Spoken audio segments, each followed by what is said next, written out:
તો કે જય માતાજી ભાઈ, જય દ્વારકાધીશ. કેમ છો બધા મજામાં જઈશો. અને આજના વિડીયોમાં તમારું સ્વાગત કરું છું. આજે આપણે આવી ગયા છીએ એક એવી જગ્યાએ જે મહાદેવની જગ્યા છે. જરિયા મહાદેવની જગ્યા કહેવાય છે. અને આ મંદિર બહુ જૂનું અને પૌરાણિક મંદિર છે. પ્રાચીન જગ્યા છે આ મંદિર. અને પહાડો અને જંગલની વચ્ચે આવેલી છે આ જગ્યા.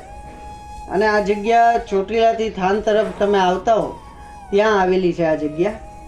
અને આ જગ્યા ચોટીલાથી થાન તરફ તમે આવતા હો તો રસ્તામાં જ એક બોર્ડ આવે છે, પાટગું આવે છે આ જગ્યા તરફ આવવાનું. તે અંદર જંગલની અંદર 5 કિલોમીટર આવેલી છે જગ્યા. 5 કિલોમીટર છે અંદર.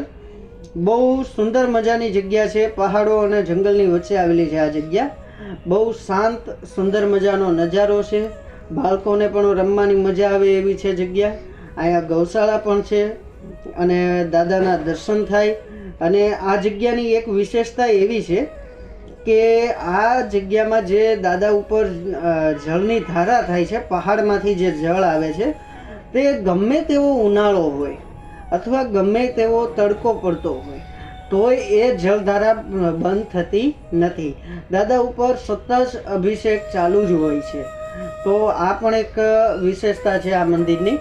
અને બહુ પ્રાચીન અને જૂનું મંદિર છે. દાદાના દર્શન કરવાની પણ મજા આવે છે. અને આ જગ્યાએ આવીને એકદમ મન પ્રફુલ્લિત થઈ જાય છે. સુંદર મજાનો નજારો છે. ચારે બાજુ ઘનઘોર જંગલ છે, લીલીછમ વનરાય છે. અને ચોમાસાના ગાળામાં આવો તો અહીંયા સ્વર્ગ જોવા મળે છે આ જગ્યાએ. તો એકવાર તમે આ મંદિરની મુલાકાત અવશ્ય લેજો અને આ મંદિરે આવો, દાદાના દર્શન કરો. અને જો તમને આ વિડીયો સારો લાગ્યો હોય તો વિડીયોને લાઈક કરી દેજો, શેર કરી દેજો અને ચેનલને સબસ્ક્રાઈબ કરવાનું ના ભૂલતા. તો મળીએ એક નવા વિડીયો સાથે. તો જય માતાજી. અને મંદિર તમે નિહાળશો. જય માતાજી.